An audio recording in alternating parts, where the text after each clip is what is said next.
Hello, my name is Anshika and I'm from NLC podcast. So हम podcast कर रहे हैं आज डॉक्टर विपिन सिंह सर के साथ. तो कंटिन्यू सर. हेलो, मेरा नाम डॉक्टर विपिन सिंह है. मैं MS orthopaedic and joint replacement surgeon हूँ शैल्बी हॉस्पिटल इंदौर में. I did my MS from GMC Bhopal. After that, I got training in joint replacement and arthroscopy and sports injury from Gujarat. And after that, I practiced there.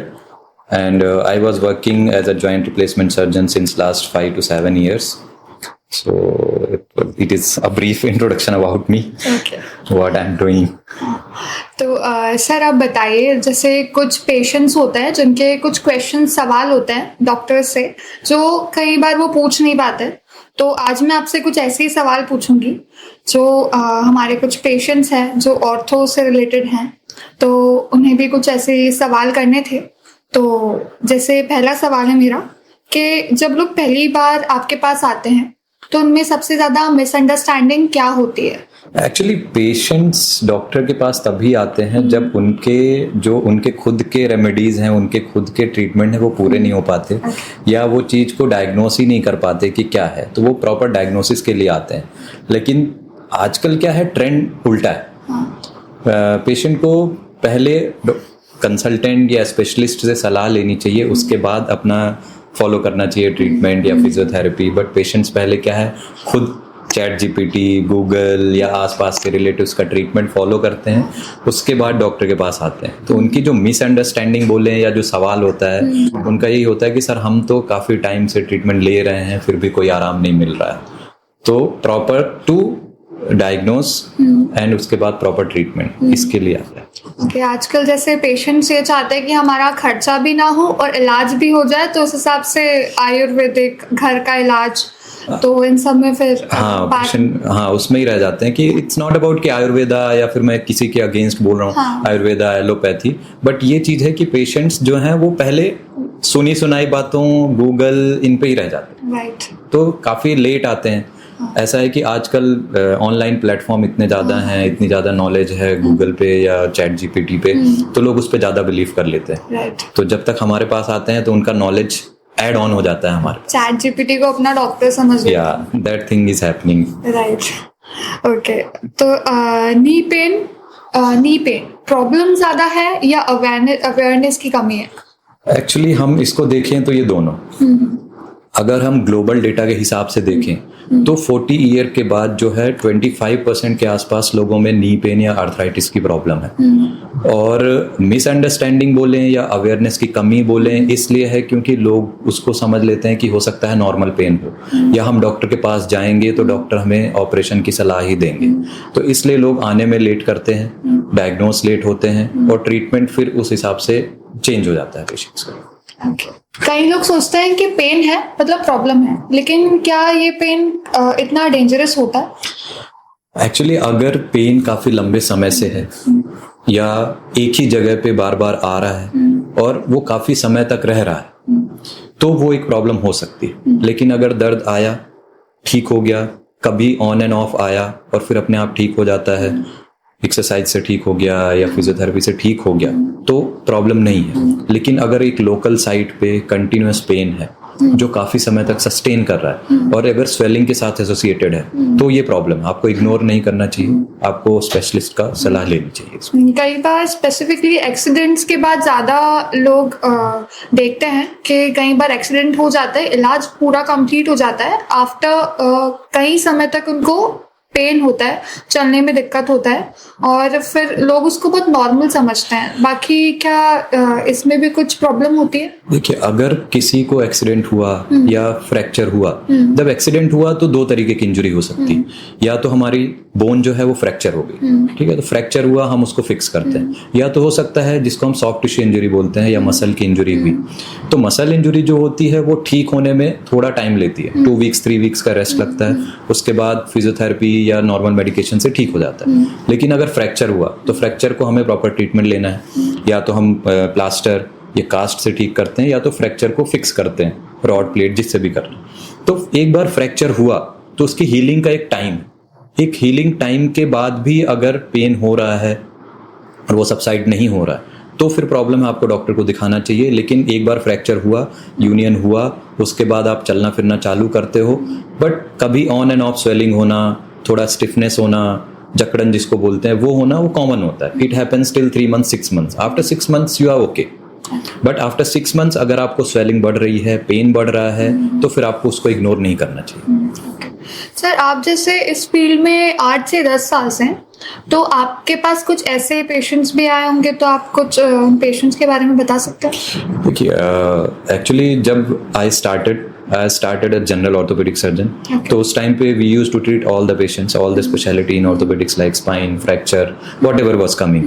तो उस time पे आप इतना एक broad spectrum patients रहते हैं, तो सबकी माइंडसेट अलग होती है, सबके क्वेश्चंस अलग होते हैं। But when I get into this speciality, joint replacement और आर्थ्रोस्कोपी में, तो उसके बाद हमारे पास जो पेशेंट्स आते हैं, उनका सबसे बड़ा problem knee pain, hip pain, ये पेशेंट्स जो आते हैं, तो उनमें एक स्टिग्मा है, डर है कि अगर हम डॉक्टर के पास गए तो डॉक्टर हमें ऑपरेशन की सलाह देगा या कुछ ऐसी बीमारी बता देगा जिसका हमें कल से ट्रीटमेंट लेना है।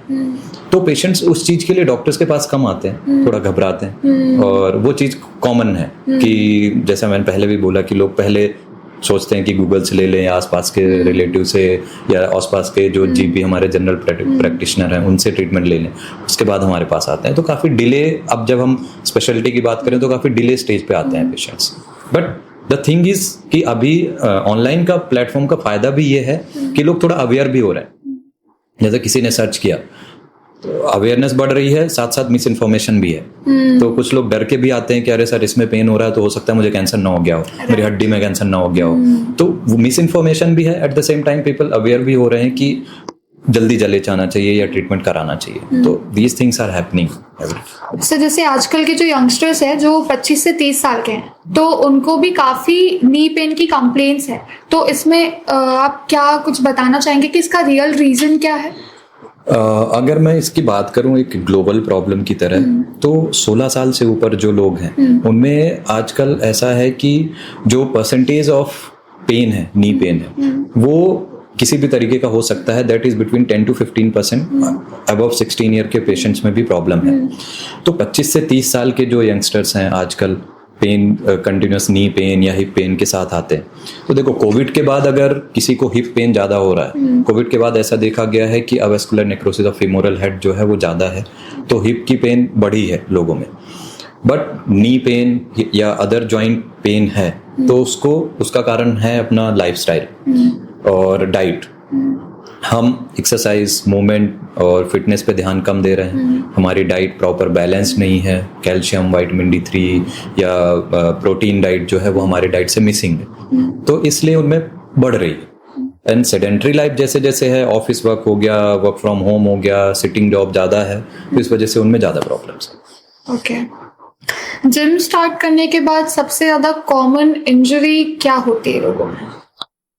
फर्स्ट ऑफ ऑल, जिम लोगों का जाने का मतलब यही सोचते हैं कि हम जिम जा रहे हैं मतलब हम फिट हैं। It's not like that. आपने बाइसेप्स बना लिए, चेस्ट बना लिया और ये सारी चीज़ें कर ली, दैट डजंट मीन कि आप फिट हैं। फिटनेस का मतलब है आपका कार्डियोवास्कुलर सिस्टम कितना स्ट्रांग है, आपकी कोर मसल्स कितनी स्ट्रांग है।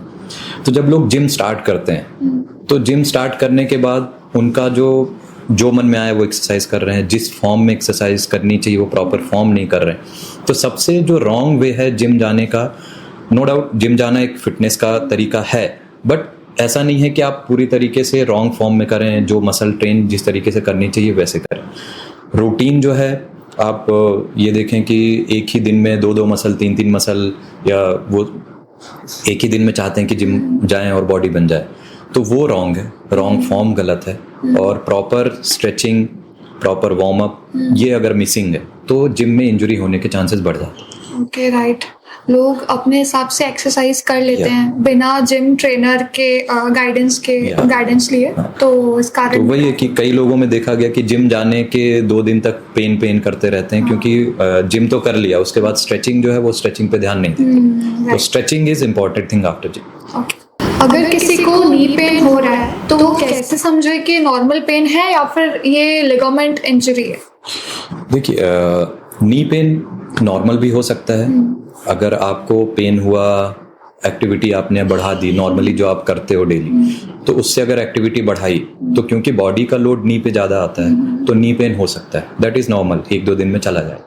बट अगर आपको कभी आप बाइक से जा रहे हो, बाइक से गिर गए या नी ट्विस्ट हो गया, या आप जिम जा रहे हो, जिम में आपने हैवी वेट उठाया और आपके पैर से सडन क्लिक की आवाज़ आई, पैर ट्विस्ट हो गया, आपको सीढ़ियाँ चढ़ने उतरने में लचक आ रही है, या आपको डर लग रहा है कि हो सकता है मैं गिर जाऊँ, तो ये चीज़ है जो आपको सजेस्ट करती है, हो सकता है कि आपको लिगामेंट की इंजरी हो।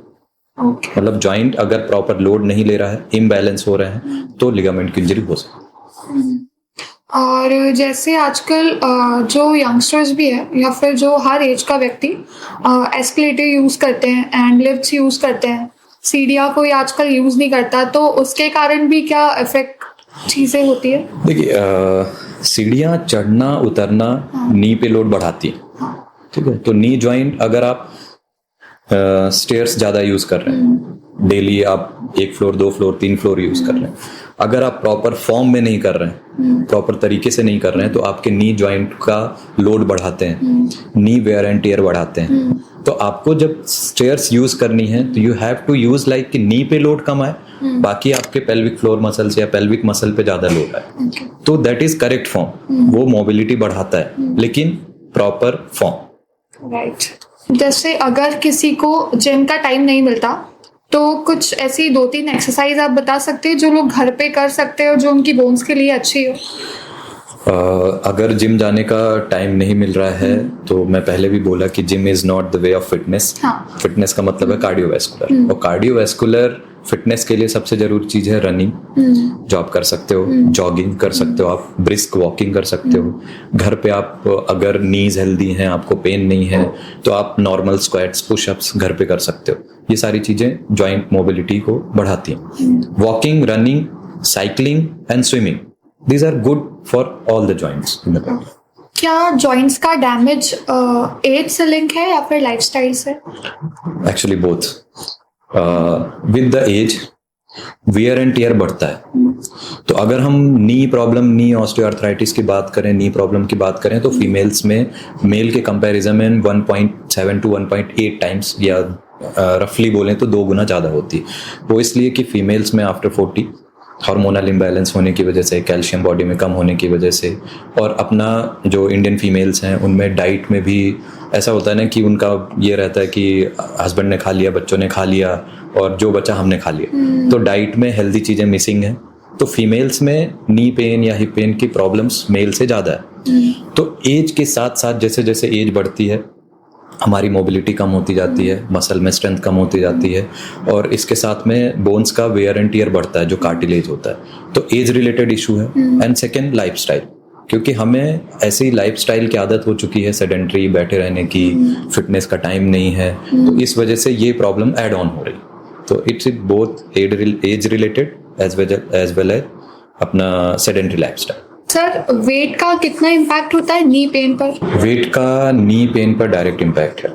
एक्चुअली होता ये है कि जो हमारे जॉइंट्स हैं एक पर्टिकुलर वेट के लिए बने हुए हैं, पर जैसे जैसे वेट बढ़ा तो पर केजी वेट बढ़ने के साथ साथ जॉइंट में जो है 3 गुना इफेक्ट आता है। तो अगर वेट आपका कंटिन्यूस बढ़ता जा रहा है तो जॉइंट का वेयर एंड टियर बढ़ेगा, लोड बढ़ेगा, मैकेनिक्स चेंज होगी, और क्या होता है कि एक्सेंट्रिक लोड आने लग जाता है, एक तरफ जॉइंट में ज़्यादा लोड पड़ता है। इस वजह से आप देखेंगे कि कॉमन जो आर्थराइटिस के पेशेंट्स आते हैं नी पेन के, वो अंदर के भाग में उनको ज़्यादा पेन होता है, क्योंकि वेट बढ़ा, एक्सेंट्रिक लोडिंग हुई और अंदर का भाग डैमेज होना स्टार्ट हो जाता है। और जैसे जो लोग वेट लूज करते हैं, वेट लूज करने के बाद भी काफ़ी लोगों को नी पेन, मसल पेन में बहुत प्रॉब्लम होती है, तो उसके लिए आप क्या कहेंगे? देखिए, व्हाट हैपेंस ना, लोगों को ऐसा लगता है कि वेट लूज करना है, दैट मीन्स कि हमें खाना बंद कर दें। लोगों की मेंटेलिटी ऐसी कि हम खाना बंद कर देंगे, खाना डाइट में कम कर देंगे तो वेट लूज हो। तो जब हम खाना ही कम करेंगे, न्यूट्रिशन ही कम करेंगे, अपनी डाइट से जो हेल्दी न्यूट्रिशंस हैं, प्रोटीन हो गया, कैल्शियम सप्लीमेंट्स हो गए, जो नेचुरल सोर्सेज हैं वो कम हो जाते हैं। इस वजह से जब वेट लॉस की जर्नी होती है उसमें हेल्दी न्यूट्रिएंट्स मिस होने की वजह से भी लोगों को जॉइंट पेन होते हैं। ओके। जैसे हम इंडियंस की लाइफस्टाइल में फ्लोर पर बैठना बहुत कॉमन है, तो क्या ये हमारे बोन्स को बहुत ज़्यादा अफेक्ट करते हैं? यस, आप एक अगर देखा जाए तो एशियन पॉपुलेशंस में जो नी पेन या हिप पेन की प्रॉब्लम है वो वेस्टर्न पॉपुलेशन से काफी ज्यादा है इस रिस्पेक्ट में, क्योंकि हम फ्लोर सिटिंग ज़्यादा करते हैं। बट वेस्टर्न पॉपुलेशन में जो नी या हिप जॉइंट की प्रॉब्लम है वो इस वजह से ओबेसिटी की वजह से, उनमें मोटापा थोड़ा ज़्यादा होता है, बट उनमें लेट आती है। अपने इंडियंस में थोड़ा जल्दी आती है क्योंकि हमारी आदत है floor sitting, cross leg sitting, हम पालथी मार के बैठना, खाना हो गया, पूजा करना हो गया, या हम प्रेफर करते हैं कि ज़मीन पे बैठना इस हमारे रिचुअल्स के हिसाब से ज़्यादा अच्छा है। इसलिए उनमें जब आप पालथी मार के बैठते हो या फ्लोर पे बैठते हो, बैठना इज़ नॉट एन इशू। लेकिन जब हम उठते टाइम हमारे नी पे 5 से 10 गुना ज़्यादा लोड आता है, और that load is eccentric. Again I told you earlier कि अंदर के भाग में ज़्यादा लोड आता है। जब अंदर के भाग में ज़्यादा लोड आएगा, आप रेगुलरली वो चीज़ करते रहोगे और आपके मसल ट्रेंड नहीं है एनफ, तो उसके साथ क्या होगा, मीडियल वेयर एंड टेयर बढ़ेगा, आर्थराइटिस बढ़ेगा। इसलिए फ्लोर पे बैठना इज़ नॉट गुड। क्या कैल्शियम टैबलेट्स लेने से जॉइंट पेन ठीक हो जाता है? इट्स नॉट लाइक अगर आपका एक्यूट पेन है, आपको रेगुलर पेन हो रहा है, तो it's not pain killer, it's supplement. Generally होता क्या है कि जो हमारी बोन्स होती हैं वो कैल्शियम के प्रोडक्ट, कैल्शियम से बनी होते हैं, या ऐसा बोलें कि उसमें कैल्शियम मिनरल ज़्यादा होते हैं। तो एज के साथ डेफिशिएंसी होती है, बट इट्स नॉट लाइक कि आप सिर्फ कैल्शियम ले रहे हो तो आपका पेन ठीक हो जाएगा। कैल्शियम को एब्जॉर्ब करने के लिए विटामिन D3 भी जरूरी है। तो विटामिन D3 के साथ कैल्शियम ले रहे हो तो आपकी बोन को स्ट्रॉन्ग करेगा। लेकिन अगर बोन के साथ प्रॉपर मसल ट्रेनिंग नहीं है, मसल अपनी प्रॉपर स्ट्रेंथ में नहीं है, तो जरूरी नहीं है कि आप सिर्फ कैल्शियम ले रहे हैं और आपका दर्द ठीक हो जाता है। तो सप्लीमेंट्स और साथ में प्रॉपर फिजियो या मसल ट्रेनिंग जरूरी है। ओके। क्या नी क्रैकिंग साउंड आना डेंजरस होता है? क्रैकिंग साउंड आना डेंजरस नहीं होता, बट अगर ऐसा है कि किसी पर्टिकुलर मोमेंट पे हो रहा है या आपका पेन के साथ एसोसिएटेड है, तो फिर वो डेंजरस है। उसके लिए आपको सलाह लेनी चाहिए, इग्नोर नहीं करना चाहिए उसको। ओके। क्या once joint pain starts it never goes away? I think this is biggest misunderstanding in the society कि अगर एक बार हमारे घुटने में या किसी भी जॉइंट में पेन स्टार्ट हुआ है तो वो परमानेंट हो गया। It's not like that. अगर हम इन जनरल देखें, अपनी डेली की प्रैक्टिस में देखूं, अगर मैं ये बोलूं तो 100% पेशेंट्स अगर मान लो जो भी हैं, उसमें से 10 से 15% पेशेंट्स ही हैं जिनमें सर्जिकल इंटरवेंशन की होती है या परमानेंट डैमेज हो गया है जॉइंट, उनमें सर्जरी की ज़रूरत होती है। बाकी जो 80 to 85% पेशेंट्स हैं वो physiotherapy, proper exercises and proper diet से ठीक हो जाते हैं। तो ये लोगों की मिसअंडरस्टैंडिंग है कि अगर मुझे जॉइंट पेन स्टार्ट हो गया है तो अब ये कभी नहीं जाए, ऐसा नहीं है। ठीक है। क्या नी रिप्लेसमेंट के बाद नॉर्मल लाइफ पॉसिबल है? डेफिनेटली नी रिप्लेसमेंट के बाद नॉर्मल लाइफ पॉसिबल है, क्योंकि डॉक्टर नी रिप्लेसमेंट उन्हीं पेशेंट्स में करता है जिनमें रियली इंडिकेटेड है। Early stage, first stage, second stage में तो करते नहीं हम। एडवांस स्टेज में जब हमारे पास पेशेंट आता है तभी हम करते हैं। तब तक पेशेंट अपनी डेली लिविंग एक्टिविटी में परेशान रहता है। तो नी रिप्लेसमेंट करने के बाद जो पेन पोर्शन है बोन का, वो हटा दिया जाता है, आर्टिफिशियल इम्प्लांट लगाया जाता है। इसके बाद आप प्रॉपर ट्रेनिंग करते हो, फिजियोथेरेपी करते हो, तो आपकी मसल स्ट्रेंथ के बाद आपका जो प्रीवियस लाइफ थी पेन भरी, वो नॉर्मल हो जाती है। आप 15 days to 1 month, 1.5 month बाद आप नॉर्मल रूटीन एक्टिविटी करने लग जाते हैं। ओके। क्या जॉइंट रिप्लेसमेंट सर्जरी के बाद वापस से उन्हें चलने में प्रॉब्लम आ सकती है? देखिए, ऐसा जरूरी नहीं है कि जॉइंट रिप्लेसमेंट सर्जरी के बाद प्रॉब्लम आएगी, बट एक आर्टिफिशियल जॉइंट हम डालते हैं तो उसकी लाइफ होती है 25 to 30 years मान के चलते हैं। ऑन एन एवरेज 20 years तो पेशेंट का निकल जाता है। बट अगर इन बिटवीन जो थ्रेटनिंग सिचुएशन होती है, अगर पेशेंट को इन्फेक्शन हो गया या किसी कारणवश फ्रैक्चर हो गया, तो इन सब चीज़ों में हो सकता है पेशेंट को दोबारा सर्जरी पे जाना पड़े, या इम्प्लांट की लाइफ हो गई है, 20 से 25 साल निकल गए, तो उसके बाद सर्जरी की ज़रूरत पड़ती है, दोबारा सर्जरी करना पड़ता है। या फिर फ्रैक्चर हुआ, इम्बैलेंस हो गया, आपका जो अंदर हम 2 मेटल के बीच में जो प्लास्टिक डालते हैं, अगर वो घिस गया, इम्बैलेंस चल रहे हैं आप, तो उसके बाद भी सर्जरी की ज़रूरत होती है। एंड लोगों में बहुत बड़ा ये है कि अगर हमारी एक बार की सर्जरी फेल हो गई तो हमें दोबारा सर्जरी नहीं करवाएंगे और वो हमारी सर्जरी दोबारा फेल होगी। ऐसा नहीं है। रिवीजन सर्जरी बोलते हैं हम उसको। तो रिवीजन सर्जरी भी आजकल काफ़ी सेफ है और वो आपको अगले 15-20 साल फिर से आराम दिलाते हैं। ओके सर, आपके हिसाब से सर्जरी के बाद पेशेंट सबसे बड़ी गलती क्या करता है? इसमें अगर हम कैटेगरी वाइज डिवाइड करें तो बहुत सारे पेशेंट होते हैं जो सेल्फ मोटिवेटेड आते हैं हमारे पास।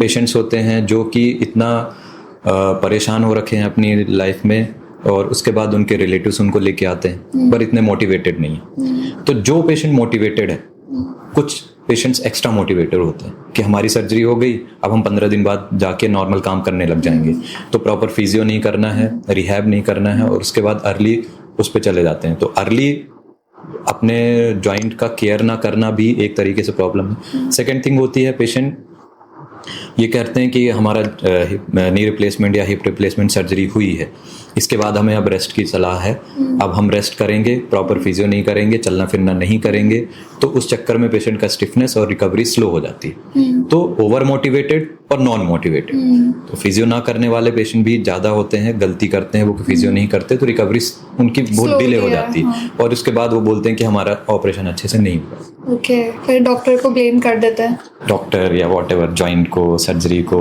रिलेटिव्स को, व्हाटएवर दे फाइंड, उनको ब्लेम करना स्टार्ट कर। ओके। क्या पेन किलर लेने से लॉन्ग टर्म में बोन्स को डैमेज होता है? ये पेन किलर लेने से बोन को डैमेज नहीं होता। पेन किलर क्या होता है कि जब भी बॉडी में जाएगा तो कहीं ना कहीं से मेटाबोलाइज होगा, किसी सिस्टम के थ्रू ही निकलेगा, तो किडनी और लीवर इन पे इफेक्ट होता है। मोस्टली तो किडनी डैमेज करता है।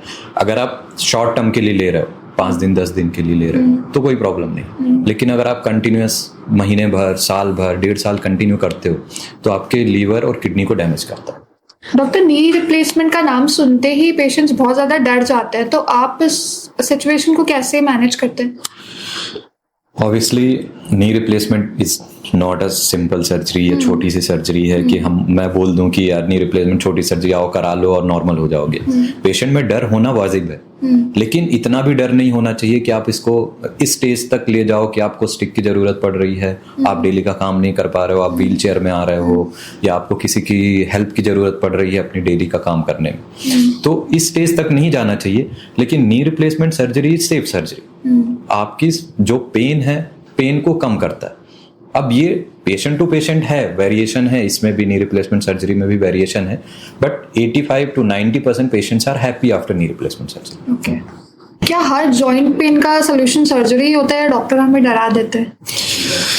डॉक्टर डराते हैं या नहीं डराते ये तो नहीं बोल सकता, पर मैं नहीं डराता किसी को। और अगर कोई पेशेंट डॉक्टर के पास आ रहा है तो अनटिल एंड अनलेस नेसेसरी नहीं हो तब तक डॉक्टर सलाह नहीं देता है सर्जरी की। बट अगर नीड है तो उस चीज से डरना भी नहीं चाहिए। अगर डॉक्टर ने बोला है सर्जरी का, मतलब कुछ सोच के, कुछ अपने एक्सपीरियंस से ही बोला है सर्जरी कराने का, तो अगर पेन है, जॉइंट पेन है, तो इट डजंट मीन कि आपको सर्जरी की ही जरूरत है। बट अगर एडवाइस है तो you have to follow. Okay, नहीं तो बाद में उन्हें ही प्रॉब्लम होगा, बाद में स्टेज बढ़ेगा, आप सर्जरी चलती जाएगी, क्रोनिक स्टेज पे पहुंच जाएगी, फिर तो कोई ऑप्शन नहीं बचा, फिर तो आपको थक हार के सर्जरी करानी ही पड़ेगी। राइट। ये कब पता चलता है कि now you should see a doctor, there is a problem? अगर मैं नी की बात करूं पर्टिकुलर या हिप जॉइंट की बात करूं पर्टिकुलर, तो अगर आपका नी पेन ऐसा है कि कंटिन्यूअस है, आपको पेन किलर लेने के बाद भी ठीक नहीं हो रहा है, आपने फिजियोथेरेपी करवा ली उसके बाद भी ठीक नहीं हो रहा है, और आपकी डेली एक्टिविटी को परेशान कर रहा है, आपको 10 मिनट 15 मिनट खड़े रहना प्रॉब्लम है, आपको कहीं बैठे हो आप खड़े हो रहे हो, खड़े होने में प्रॉब्लम है, आप खड़े होते हो किसी का हेल्प लेना पड़ता है, सपोर्ट लेना पड़ता है, तो उस टाइम पे आपको डॉक्टर को दिखाना चाहिए और सर्जरी या फिर जो भी फर्दर ट्रीटमेंट डॉक्टर देता है वो आपको फॉलो करना चाहिए। अब फैट लॉस और जॉइंट हेल्थ के लिए रनिंग बेटर है या वॉकिंग? फैट लॉस और जॉइंट हेल्थ के लिए अगर आपके जॉइंट्स में कोई इशू नहीं है, प्रॉब्लम नहीं है, तो रनिंग इज बेटर। वॉकिंग, उसमें भी brisk walking is better than normal walking. तो रनिंग, देन जॉगिंग जिसको बोले या ब्रिस्क वॉकिंग बोले, और इसके बाद वॉकिंग। अगर कुछ इशू है, आपको ऐसा है कि बैठना तो नहीं है, थोड़ा नॉर्मली मोबिलाइज करना है बॉडी को, तो उसके लिए walking is good. Okay sir, जैसे नी पेन के लिए आपके पास कई पेशेंट्स आते होंगे, तो आप उन्हें कैसे अप्रोच करते हैं और उनको क्या सलाह देते हैं? देखिए, अगर हम नी पेन की बात करें तो अब 40 या 50 के बाद जो पेशेंट्स आते हैं, तो तो उनमें नी आर्थराइटिस है। अब नी आर्थराइटिस कई तरीके का हो सकता है, या तो इट इज़ डिजेनरेटिव आर्थराइटिस जो कि मोस्ट कॉमन है, फिर उसके बाद हो सकता है इन्फ्लेमेटरी आर्थराइटिस जिसमें हम गाउटी आर्थराइटिस हो गया, और इसके बाद हो गया रूमेटॉइड आर्थराइटिस। तो सबका ट्रीटमेंट अलग अलग वेरी करता है। जैसे अगर रूमेटॉइड आर्थराइटिस वाला पेशेंट आया, वो उसकी स्टेज अभी ऐसी है कि उसने काफ़ी टाइम से मेडिसिन नहीं ली है और अभी डायग्नोस हुआ है, तो उसको इनिशियली हम कंजर्वेटिव दवाइयाँ देके मैनेज करते हैं। डिजेनरेटिव आर्थराइटिस है जो कि अभी advance stage 1, stage 2, stage 3, stage 4, हम आर्थराइटिस को 4 स्टेजेस में डिवाइड करते हैं। तो अगर अर्ली स्टेज है, स्टेज 1 है, स्टेज 2 है, तो हम पेशेंट को सिर्फ ये सलाह देते हैं कि आप मेडिकेशंस लीजिए, vitamin D3, calcium supplementation, protein diet अच्छी रखिए, फिजियोथेरेपी स्टार्ट करिए। अगर स्टेज 2 और स्टेज 3 के बीच में पेशेंट आता है तो डिपेंड करता है कि डैमेज कितना है पेशेंट का। अगर पेशेंट की लाइफ में डेली एक्टिविटी करने में प्रॉब्लम हो रही है तो हम पहले ऐसा होता था कि स्टेज 2 और 3 के बीच में भी टोटल नी रिप्लेसमेंट की सलाह दे दी जाती थी, लेकिन आजकल बहुत सारी हम जो सर्जरीज कर रहे हैं, नी प्रिजर्वेशन की सर्जरी कर रहे हैं। जैसे उनमें हम या तो हाई टिबियल ऑस्टियोटमी कर सकते हैं, जिसमें कि अंदर के भाग का जो नी का मीडियल जॉइंट जिसको हम बोलते हैं, अगर उसमें स्पेस कम हो रहा है, सिर्फ मीडियल आर्थराइटिस है और अभी आप यंग हो, तो हम उसमें हाई टिबियल ऑस्टियोटमी करके एक प्लेट लगाते हैं जिससे कि मीडियल साइड लोड कम हो जाए। सेकेंड, हम सिर्फ मीडियल आर्थराइटिस है तो उसमें हम पार्शियल नी रिप्लेसमेंट या टक्सप्लास्टी वो हम करते हैं, जिससे कि बाकी का आपका जो लैटरल कंपार्टमेंट और ऊपर का पैटेलोफीमोरल जॉइंट है वो प्रिजर्व रहता है। तो उसके बाद आपको नी नेचुरल फील होता है, आपकी रिकवरी फास्ट होती है और आप अपनी जो ज़मीन पे बैठना चाहो वो भी कर सकते हो। और इसके बाद अगर एडवांस स्टेज में आता है, स्टेज 4 में आता है या उससे भी ज़्यादा डिजेनरेट हो रखा है, लैक्सिटी हो गई है, तो फिर हम उसमें टोटल नी रिप्लेसमेंट की सलाह देते हैं। ओके। जैसे पहले हमारे यहाँ पर इतनी टेक्नोलॉजीज़ थी नहीं, बाकी आजकल काफ़ी चीज़ें एडवांस हो चुकी है, काफ़ी टेक्नोलॉजीज़ आ चुकी है, काफ़ी सर्जरीज़ के लिए मशीन्स डेवलप हो चुके हैं और काफ़ी अच्छी बेटर चीज़ें हमारे यहाँ पे आ चुकी है इंडिया में। तो पहले और अब में क्या फ़र्क है? कि पहले और अभी में फ़र्क ये है कि जब हमने नी रिप्लेसमेंट सर्जरी स्टार्ट की तो इनिशियल जितनी भी सर्जरीज होती थी, पहले हम टोटल हिंज नहीं कर देते थे, मतलब पेशेंट का हमने नी रिप्लेसमेंट किया, पेशेंट पैर नहीं मोड़ सकता था, सीधे चलता था। उसके बाद एडवांस्ड हुआ, इम्प्लांट एडवांस्ड हुए और हमने मैनुअल सर्जरी जिसको बोलते हैं कि सर्जन सर्जरी करता था। इनफ ट्रेनिंग की ज़रूरत है, इनफ ट्रेनिंग के बाद अगर आप मैनुअल सर्जरी कर रहे हो तो नो डाउट अच्छा रिजल्ट है। अभी ज़माना जो आ गया है रोबोटिक्स का आ गया है, रोबोटिक पेशेंट खुद ही आके पूछते हैं कि सर रोबोटिक ट्रीटमेंट बेटर है कि हम मैनुअल सर्जरी कराएं। तो देखो, एक बेटर सर्जन है तो वो रोबोटिक सर्जरी भी बेटर करेगा, क्योंकि अगर आपको पहले मैनुअल सर्जरी करनी ही नहीं आती, आपको पता ही नहीं है कि कैसे करना है, क्या प्रॉपर बैलेंसिंग है, तो आपको रोबोट ये नहीं बताएगा कि बैलेंस बराबर हुआ है कि नहीं हुआ। Robotic technology no doubt add on करती है, सर्जिकल प्रेसिजन में ऐड ऑन करती है, रिकवरी में ऐड ऑन करती है, लेकिन ऐसा नहीं है कि अगर रोबोटिक ही कराना है, रोबोटिक के बिना अगर कोई डॉक्टर वेल एनफ ट्रेंड है तो वो मैनुअल सर्जरी करे तो उसमें भी फ़ायदा है।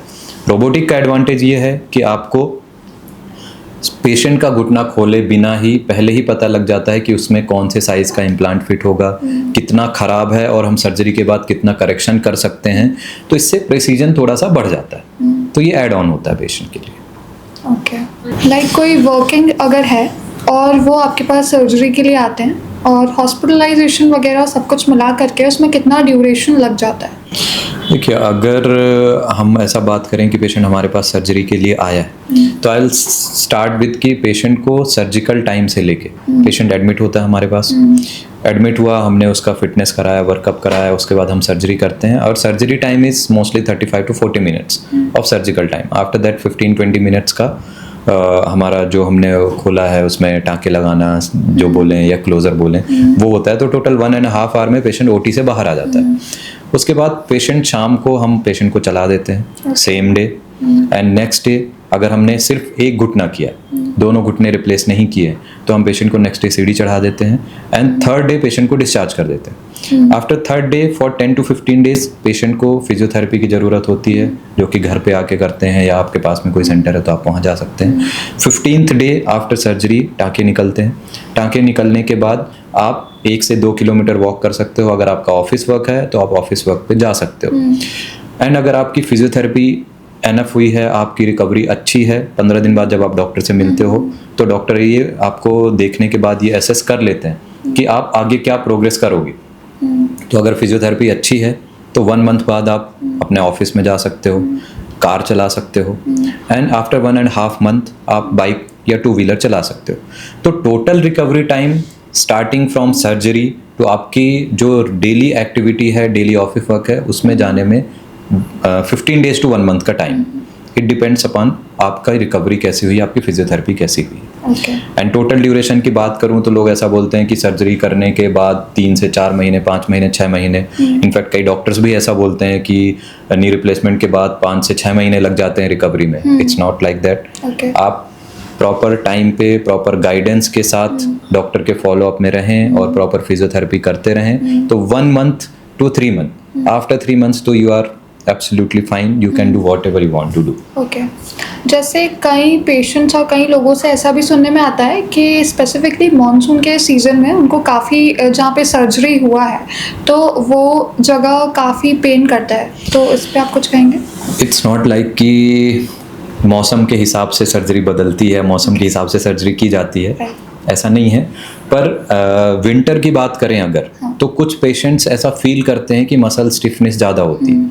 या समर की बात करें तो समर में अगर आप सर्जरी के बाद एसी के डायरेक्ट कांटेक्ट में रहते हो तो जहाँ कोल्ड टेम्परेचर होता है, कोल्ड टेम्परेचर में मसल में स्टिफनेस बढ़ती है थोड़ा सा, तो वो इशू हो सकता है। बट सर्जरी के आउटकम में इसका कोई फर्क नहीं पड़ता मौसम। ओके, कोई ऐसा पेशेंट या कोई ऐसा केस जो आपको पर्सनली इम्पैक्ट कर गया हो और आपको ऐसा लगा कि अगर यहाँ पर अवेयरनेस होती तो चीज़ें बेटर हो सकती थी? Obviously we go through a lot of patients ऐसे, बट मैं आपको एक पेशेंट के बारे में बताऊंगा जो कि हमारे एमपी से ही थे। And when I was working in Gujarat, तो उस टाइम पे एक पेशेंट आई थी हमारे पास कि she was 39-40 years around, and उनका जो बेबी डिलीवर हुआ था that was around, she was 26। तो आफ्टर डिलीवरी वो पेशेंट वॉक करती थी। She was known case of rheumatoid arthritis, but किसी ने डायग्नोज नहीं किया उसको। तो उसके बाद उसके नी में डिफॉर्मिटी आई, and at the age of 27 या 28 पे उसके बाद उसने चलना फिरना बंद कर दिया। ओके, उसके दोनों नीज 90 डिग्री तक बेंड थे, और वो सिर्फ आप क्या बोले उसको, नीचे व्हील वाले पट्टे उस पर चलती थी, इसके अलावा वो खड़ी नहीं हो पाती थी। And 10 years she struggle like that. और उन्होंने आसपास लोकल इधर उधर भटके, दिखाया, सब ने बोला कि हम गारंटी नहीं लेंगे ट्रीटमेंट की क्या है। And we did knee replacement surgery in that patient, and within a month she started walking like normal. So that patient change, वो एक मोमेंट था जब हमें लगा कि हमने एक पेशेंट की लाइफ चेंज कर दी। तो वो पेशेंट आज भी इतने ग्रेटिट्यूड में है कि जब भी हम उससे मिलते हैं तो शी इज़ लाइक कि मैं तो नया जीवन दिया आपने मुझे। तो आई थिंक ये एक पेशेंट का मिसअंडरस्टैंडिंग बोलूँ, या लोगों का मिसकम्युनिकेशन बोलूँ, या उसका मिस डायग्नोसिस बोलूँ, या लोगों का ऐसा बोलूँ कि पेशेंट का डॉक्टर्स पे भरोसा कम, या डॉक्टर्स का इस चीज़ पे भरोसा कम था कि हम इसको नई लाइफ दे पाएंगे कि नहीं।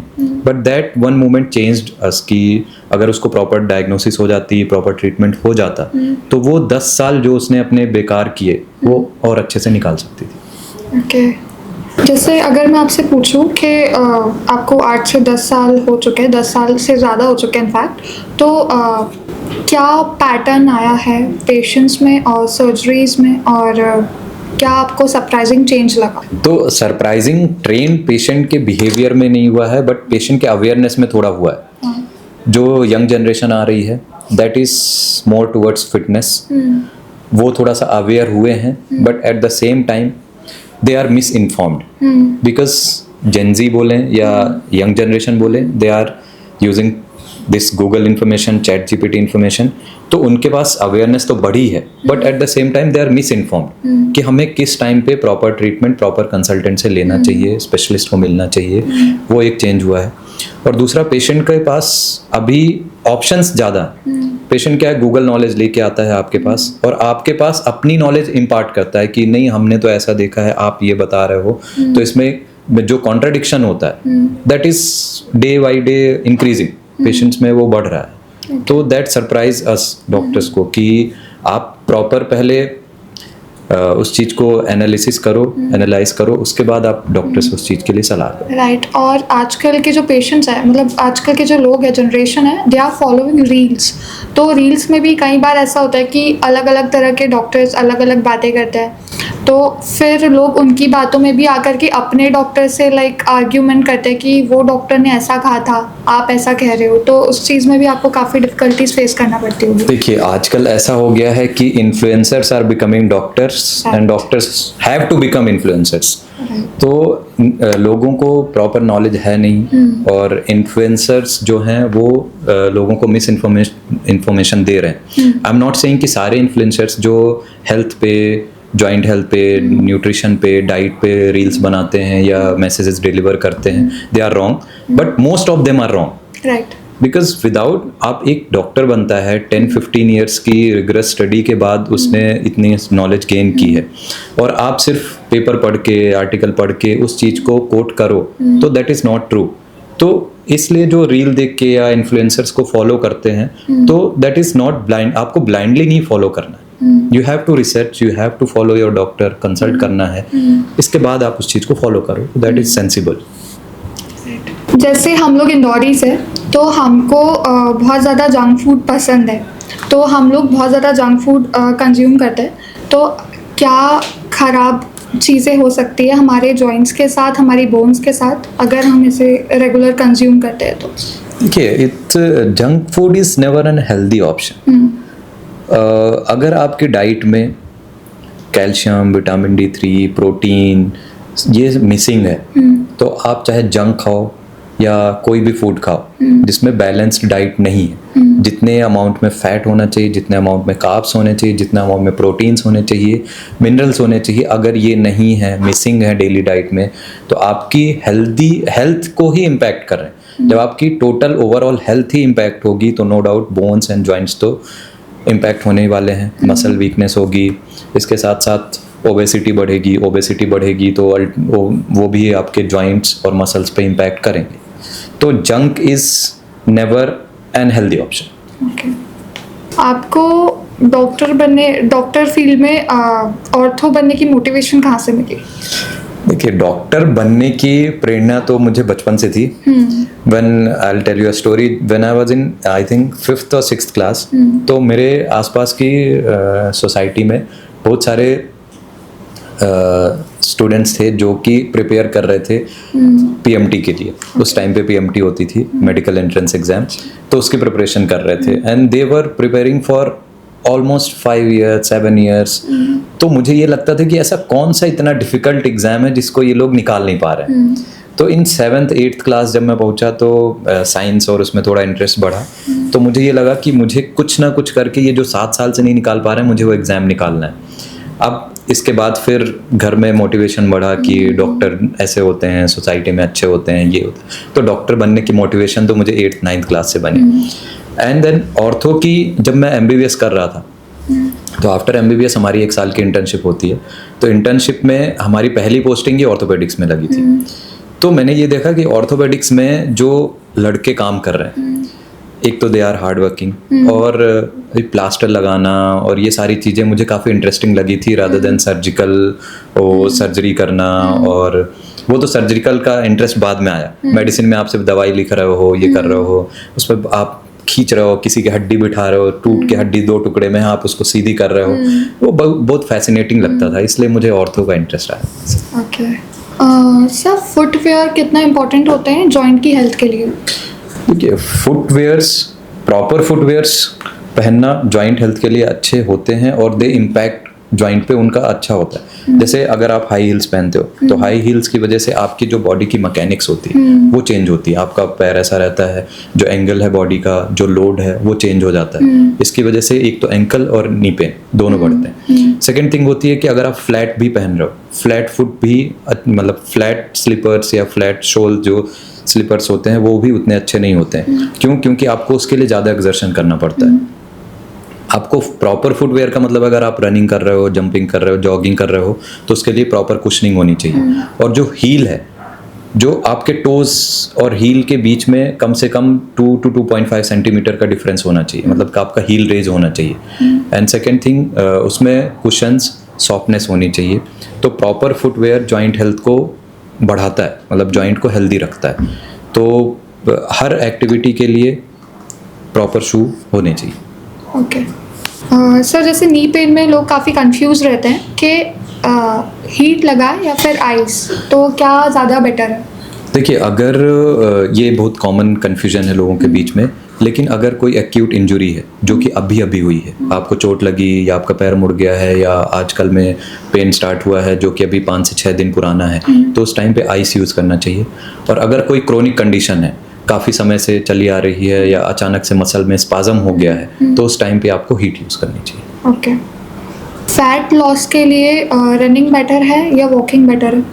फैट लॉस के लिए running is better. Okay posture के लिए ज़्यादा हार्मफुल क्या है, फ्लोर सीटिंग या फिर sofa? Floor sitting. Okay knuckles crack करना हैबिट है या हिडन डैमेज? मोस्टली तो हैबिट, हिडन डैमेज तो नहीं है, बट लोगों को कई बार ऐसा लगता है कि हमने नकल क्रैक किया, क्रैकिंग साउंड आई तो उससे हमें रिलीफ मिलता है। तो इट्स नॉट लाइक कि उसको हैबिट बनाना चाहिए, बट लोगों की हैबिट है। तो अगर आप कंटिन्यूस करते रहते हो तो आप डैमेज भी करते हो जॉइंट को उसके साथ। डॉक्टर आप हमें 1 मिनट में ये बताइए कि हम हमारी लाइफस्टाइल में से क्या चेंजेस करें जिससे हमारी जॉइंट हेल्थ में मॉडिफिकेशन आए? देखिए, 1 मिनट में बताना तो मुश्किल है, but still I will try. तो ऐसा है कि फर्स्ट थिंग मोबिलिटी। आपको कहीं भी सेडेंटरी लाइफ नहीं रखनी है, मोबाइल रहें, मूवमेंट करते रहें। दूसरा है फ्लेक्सिबिलिटी, बॉडी को फ्लेक्सिबल बनाना है। थर्ड थिंग है डाइट, प्रॉपर डाइट जिसमें कि calcium, vitamin D3, high protein ये ऐड करने हैं, डेयरी प्रोडक्ट्स ऐड करने हैं। और फोर्थ है रेगुलर एक्सरसाइजेस, जिसमें कि आप running, jogging, brisk walking, cycling, swimming ये चीज़ें करते रहें। एंड अवॉइड करें जो कि इम्प्रॉपर तरीके से स्टेयर्स क्लाइंबिंग, फ्लोर सिटिंग ये बिल्कुल अवॉइड करें। इंडियन टॉयलेट अवॉइड करें। एंड इफ़ अगर आपको ऐसा हो रहा है कि रेगुलरली एक चीज़ पेन एक ही साइड पे कंटिन्यूस हो रहा है तो आप उसको इग्नोर ना करें, स्पेशलिस्ट से कांटेक्ट करें। सो डॉक्टर विटामिन डी का जॉइंट हेल्थ में क्या रोल है? देखिए, विटामिन डी बहुत नेसेसरी है जॉइंट बोन हेल्थ के लिए। बेसिकली होता क्या है कि जो हमारा नी जॉइंट, अगर हम बात करें, नी जॉइंट में है क्या, हमारे पास बोन है और साथ में लिगामेंट्स एंड मसल्स हैं।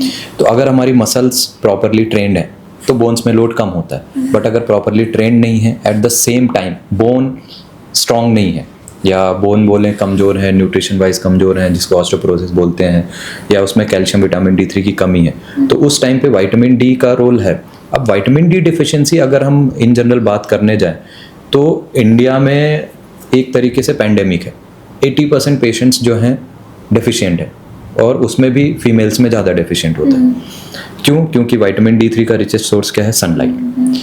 अब हम सनलाइट के लिए हमारे पास टाइम नहीं है, और अगर हम सन में जाते भी हैं सनलाइट में तो हम सनस्क्रीन या फिर फुल कवर में जाते हैं, क्योंकि विटामिन D3 ऐसा है कि जो कि स्किन से बनता है बॉडी में। अब हम एक्सपोज्ड 40-45 मिनट्स के लिए सनलाइट में बैठें तो विटामिन D3 नेचुरली मिलेगा, बट वो पॉसिबल नहीं है। इसलिए विटामिन D3 सप्लीमेंटेशंस आर नेसेसरी। तो अब इसको लेने का भी डिफरेंट वेज हैं। अगर आपको जांच कराने के बाद पता लगता है कि विटामिन D3 डेफिशिएंट है, मतलब आपका less than 20, less than 10 level आ रहा है, तो आपको पहले इनिशियली इंजेक्शन लेना चाहिए। उसके बाद टैबलेट्स होती हैं जिनको वीक में एक बार लेना होता है। मंथ में 4 टैबलेट्स होती हैं, वो आप 4 टैबलेट्स लिए और आपको कंटिन्यूस 3 मंथ्स लेना है। उसके बाद आपको रिपीट कराना है आपका vitamin D3 level, calcium level, कि अगर बढ़ रहा है, एक ऑप्टिमम लेवल तक पहुंच चुका है, तो आप स्टॉप कर सकते हैं, बिकॉज विटामिन D3 टॉक्सिसिटी भी ख़राब होती। तो इसके बाद आपका अगर नॉर्मल आया, इसके बाद 1-2 महीने का गैप लेके आप फिर से 3 मंथ्स के लिए कंटिन्यू कर सकते हैं। तो वीक में एक बार लेनी होती है। You can start vitamin D3। So thank you Vipin sir, आपने अपना कीमती समय हमारे साथ शेयर किया, हमारे NLC पॉडकास्ट के साथ शेयर किया, एंड आपने काफ़ी अच्छी इन्फॉर्मेशन हमारी ऑडियंस को दी। और थैंक यू। हम फिर दोबारा मिलते हैं। Thank you so much for having me here. Thank you.